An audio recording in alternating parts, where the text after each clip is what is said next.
Praise the Lord. നാം ഈ ദിവസങ്ങളിൽ വളരെ പ്രധാനപ്പെട്ട ആത്മീയ മർമ്മങ്ങൾ പഠിച്ചുകൊണ്ടിരിക്കുകയാണ്. പാപത്തെയും ലോകത്തെയും പിശാചിനെയും ജയിക്കുന്ന ഒരു വിശുദ്ധൻ നിങ്ങളാണ്. നിങ്ങളിൽ കൂടി കർത്താവ് സാത്താന്റെ ദുഷ്ട സ്വാധീനങ്ങളെ നിങ്ങളുടെ മേൽ ഒരു നുകമായി ഇനിയും മാറാതെ വണ്ണം പാപത്തിന്റെ ശക്തി ജയിക്കുവാൻ, സ്വാധീനത്തെ ജയിക്കുവാൻ, അതിന്റെ മോഹങ്ങളെ ജയിക്കുവാൻ നിങ്ങൾക്ക് കഴിയും. കാരണം നിങ്ങൾ ക്രിസ്തു നൽകിയ ജയത്തിൽ ജീവിക്കുന്നവരാണ്.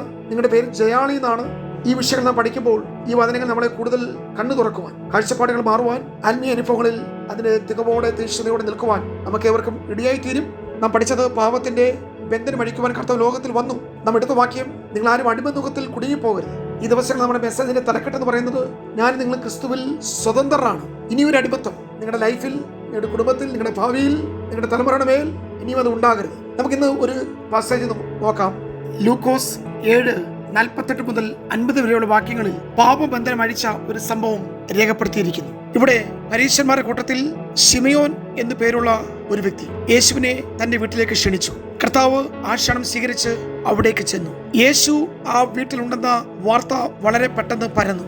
യേശു ഒരു ഭവനത്തിലുണ്ടെങ്കിൽ, ഒരു ഗ്രാമത്തിലുണ്ടെങ്കിൽ ആ വാർത്ത പെട്ടെന്ന് പ്രസിദ്ധമാക്കും. വാർത്ത കേട്ട് ഒരു സ്ത്രീ ശീമോന്റെ വീട്ടിൽ വന്നു. ആ പട്ടണത്തിൽ പലവിധമായ ആൾക്കാരുണ്ടായിരുന്നു. പുരോഹിതന്മാർ, പരീശന്മാർ, ന്യായശാസ്ത്രിമാർ, ചുങ്കക്കാർ, ധനവാന്മാർ, പ്രമാണിമാർ, ഭരണകർത്താക്കൾ, ഇവരിലാരും യേശുവിനെ കാണുവാൻ ആ വീട്ടിലേക്ക് വന്നില്ല. എന്നാൽ അനേകർ യേശു വന്നത് അല്ലെങ്കിൽ വരുന്നത് കണ്ടിട്ടും അറിഞ്ഞിട്ടും പ്രതികരിക്കാതിരുന്നപ്പോൾ ബൈബിൾ ഇങ്ങനെ ഒരു വിശേഷം നൽകുന്നു. ആ പട്ടണത്തിലേക്കും ഒരു പാവനിയായ സ്ത്രീ യേശുവിനെ കാണുവാൻ ഓടി വന്നു. ആ പാവനിയായ സ്ത്രീ യേശുവിന്റെ വീട്ടിൽ പ്രവേശിച്ച് കർത്താവിന്റെ കാൽക്കൽ ഇരുന്ന് കരയുവാൻ തുടങ്ങി. അവളുടെ പേര് അവിടെ പറഞ്ഞിട്ടില്ല എങ്കിലും വിശേഷണം എഴുതിയിട്ടുണ്ട്, പട്ടണത്തിലേക്കും പാവനിയായ സ്ത്രീ എന്ന്. അവൾക്ക് കുറ്റബോധമുള്ള മനസ്സാക്ഷി ഉള്ളതുകൊണ്ടാണ് കർത്താവിനെ കണ്ട സമയം മുതൽ കരയുവാൻ തുടങ്ങിയത്. കണ്ണുനീരോട് തന്റെ സന്നിധിയിലേക്ക് വരുന്ന ആരെയും കർത്താവ് തിരസ്കരിക്കുകയില്ല. അവൻ അവരുടെ പ്രശ്നങ്ങൾക്ക് ശാശ്വത പരിഹാരം വരുത്തുന്നവനാണ്. കഠിനമായ കുറ്റബോധത്താൽ പാപിനിയായ സ്ത്രീ വളരെ കരഞ്ഞു. ഇപ്രകാരം അനുദപിച്ച വേറൊരു വ്യക്തിയെ ദൈവദിനത്തിൽ കാണാം. മറ്റാരുമല്ല, യേശുവിനെ കാണിച്ചു കൊടുത്ത ഇസ്കറിയോത്ത യൂദ. രണ്ടുപേർക്ക് കുറ്റബോധമുണ്ടായി, രണ്ടുപേരും കരഞ്ഞു. എന്നാൽ തിരഞ്ഞെടുത്ത മാർഗമാണ് തെറ്റിപ്പോയത്.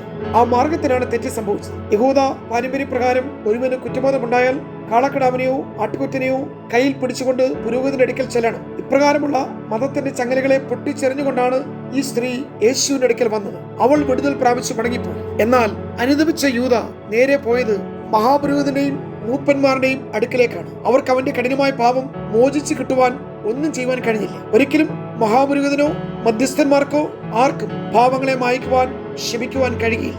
യൂദയുടെ ജീവിതം ഒരു കയറിന്റെ അറ്റത്ത് അവസാനിച്ചു. എന്നാൽ കർത്താവിന്റെ പാദപീഠത്തിൽ കണ്ണുനീർ വാർത്ത ആ പാവനിയായ സ്ത്രീ, അവളെക്കുറിച്ച് ചരിത്രത്തിൽ തിരുവെഴുത്തിൽ രേഖപ്പെടുത്തിയ പ്രകാരം അവൾ അനുഗ്രഹിക്കപ്പെട്ടവളായി തീർന്നു. യേശുവിന്റെ പാദപീഠത്തിൽ മുട്ടുമടക്കുവാൻ അവസരം ലഭിച്ചതാണ് നമ്മുടെ ഭാഗ്യം എന്ന് പറയുന്നത്. ഇവൾ കരഞ്ഞ് കണ്ണുനീർ കൊണ്ട് യേശുവിന്റെ പാദം കഴുകി, മുടികൊണ്ട് തുടച്ചു, തൈലം പൂശി, പാദത്തിൽ ചുംബിച്ചു. ഉടനെ ശീമോൻ മനസ്സിൽ പ്രകാരം പറയുകയാണ്, ഇവനൊരു പ്രവാചകനായിരുന്നുവെങ്കിൽ ഇവനെ തൊടുന്നവൻ ആരാണെന്നും അവൾ എങ്ങനെയുള്ളവളെന്നും താൻ അറിയുമായിരുന്നു. ശീമോൻ ഹൃദയത്തിൽ നിരൂപിച്ചത് യേശു അറിഞ്ഞു. കാരണം നമ്മുടെ കർത്താവ് നമ്മുടെ ഹൃദയത്തിലെ നിരൂപണങ്ങളെ ഗ്രഹിക്കുന്നവരാണ്. വെളിച്ചത്ത് വരാതെ മറഞ്ഞിരിക്കുന്ന ഒന്നുമില്ലെന്ന് ദൈവവചനം നമ്മെ ഓർമ്മിപ്പിക്കുന്നു. ആഴ്ചകൾ കഴിഞ്ഞാലും മാസങ്ങൾ കഴിഞ്ഞാലും ആണ്ടുകൾ പിന്നിട്ടാലും മറച്ചു വെച്ചത് വെളിച്ചത്ത് വരിക തന്നെ ചെയ്യും. യേശു ശീമോനെ വിളിച്ചു, റബൂനി, ഗുരു എന്ന വിളി കേട്ടു. എനിക്ക് നിന്നോടൊരു കാര്യം പറയാനുണ്ട്. ഒരു മനുഷ്യന് 2 കടക്കാരുണ്ടായിരുന്നു. ഒരുത്തൻ അധികം കടപ്പെട്ടവൻ, മറ്റവൻ കുറച്ച് കടംപെട്ടവൻ. രണ്ടുപേരെയും വിളിച്ച് അവർക്ക് കടം ഇളച്ചു കൊടുത്തു. ഇവരിൽ ആരാണ് യജമാനനെ അധികം സ്നേഹിക്കുന്നത്?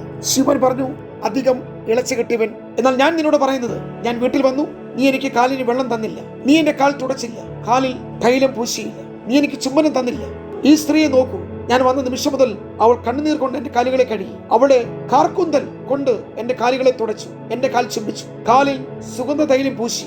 അവയുടെ സ്നേഹത്തിന്റെ ആധിക്യത്താൽ അവൾ എന്റെ മുമ്പിൽ ഒരു ആരാധന അല്ലെങ്കിൽ അവൾക്കുള്ളതെല്ലാം പകർന്നു നൽകുവാൻ, പങ്കുവെക്കുവാൻ ഈ സഹോദരി ശ്രമിച്ചു. ആകയാൽ അവളുടെ അനേകവിധമായ പാപങ്ങളെ ഇപ്പോൾ മോചിച്ചു കൊടുത്തിരിക്കുന്നു. എന്താണ് പ്രിയമുള്ളവരെ പഠിക്കുവാൻ കഴിയുന്നത്? എന്താണ് ഈ വചനത്തിൽ നിന്ന് മനസ്സിലാക്കിയത്? കർത്താവിന് കൊടുക്കുവാൻ ശീമോൻ ഒന്നുമില്ലായിരുന്നു, പക്ഷേ ഈ സഹോദരിക്ക് എല്ലാം ഉണ്ട്. യൂദ കർത്താവിനെ കാണിച്ചു കൊടുത്തത് 30 വെള്ളിക്കാശിനാണ്. പക്ഷേ ഈ സ്ത്രീ ഒരു സ്വച്ഛജടമാംസി തൈലുമായി 300-ലധികം വെള്ളിക്കാശിന് വിലയുള്ള ഈ വെങ്കൽ ഭരണി. ഇങ്ങനെ ചിന്തിക്കാൻ കഴിയും. ഈ സ്ത്രീ കൊണ്ടുവന്ന 300 വെള്ളിക്കാശിന്റെ സ്വച്ഛജടമാംസി തൈലത്തിന്റെ എണ്ണയുടെ ദശാംശത്തിന്റെ വിലയെ യൂദ കണക്കാക്കിയുള്ളൂ. കൂടെ നടന്ന് കർത്താവിനെ കൂടെ ശുശ്രൂഷിക്കുവാൻ നിയോഗം ലഭിച്ച ശിഷ്യന്മാരിൽ പ്രധാനിയായി തീർന്ന തന്റെ പണസഞ്ചി സൂക്ഷിക്കുവാൻ ഏൽപ്പിച്ച ഒരു കാര്യസ്ഥനെ പോലെ പ്രവർത്തിക്കുന്ന യൂദയ്ക്ക് ഈ സഹോദരി യേശുവിന് വിലയിട്ടതിന്റെ ദശാംശത്തിന് വിലയിടുവാൻ കഴിഞ്ഞു. എന്താണ് ശിമോന് വീട്ടിൽ സംഭവിച്ചത്? ശിമോന് കാലിൽ ഒഴിക്കാൻ വെള്ളമില്ല, തലയിൽ പൂശുവാൻ തൈലമില്ല, കൊടുക്കുവാൻ ചുമ്മനും. പക്ഷേ സ്ത്രീക്കെല്ലാം ഉണ്ട്. വെള്ളം കൊണ്ടുവന്നിട്ടില്ലെങ്കിലും അവൾ കണ്ണുനീർ ഉൽപ്പാദിപ്പിച്ചു.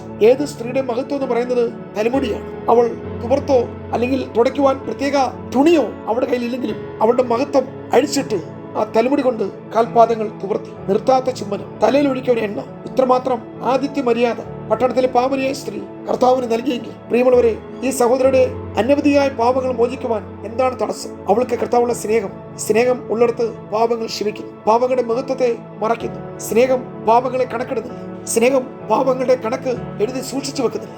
സ്നേഹം സകലവും മറക്കുന്നു, പൊറുക്കുന്നു, വഹിക്കുന്നു. യേശു അവരുടെ പാപങ്ങൾ മോചിച്ചു കൊടുത്തു. കൂടെ പന്തിയിൽ ഇരുന്നവർ പലരും ചോദിച്ചു, പാപമോചനം കൊടുക്കുന്ന ഇവരാർ? കർത്താവിനോട് പറഞ്ഞത്, നിന്റെ ഇപ്രകാരമുള്ള വിശ്വാസം നിന്നെ രക്ഷിച്ചിരിക്കുന്നു. വിശ്വാസമാണ് രക്ഷയുടെ ആധാരം. ആത്മരക്ഷ മാത്രമല്ല, രോഗസൗഖ്യവും വിശ്വാസത്താലാണ്. അടയാളങ്ങൾ വിശ്വാസത്താലാണ്. നാവിന്റെ തുമ്പിലുണ്ട്. നാം വിശ്വാസത്തിന്റെ വാക്കുകൾ ഉച്ചരിക്കുമ്പോൾ വിശ്വാസത്തെ രക്ഷിക്കും. വിശ്വാസം നമ്മുടെ ബലഹീനങ്ങളെ മാറ്റും, നമുക്ക് രോഗസൗഖ്യം തരും. പാപനേശത്തിലൂടെ അനേക വിധമായ പാപബന്ധനങ്ങൾ കർത്താവ് അഴിച്ചു മാറ്റി. അവൾ സ്വതന്ത്രയായി തീർന്നു. മാനവജാതിയുടെ പാപബന്ധങ്ങളെ അഴിക്കുവാൻ മനുഷ്യപുത്രൻ ഈ ലോകത്തിലേക്ക് വന്നു. അവന്റെ അടുക്കൽ വിശ്വാസത്തോടെ ചെല്ലുന്നവർക്ക് വിടുതലും സൗഖ്യമുണ്ട്. അവിടെയാണ് സാത്താന്യ ബന്ധനങ്ങൾ, നുഖങ്ങൾ, കെട്ടുകൾ, അടിമത്തങ്ങൾ തകർന്നു വീഴുന്നത്. നമുക്ക് വിശ്വാസത്തോടെ കർത്താവിന്റെ സ്ഥലത്തേക്ക് അടുത്തു വരാം. ദൈവം നമ്മെ സഹായിക്കും.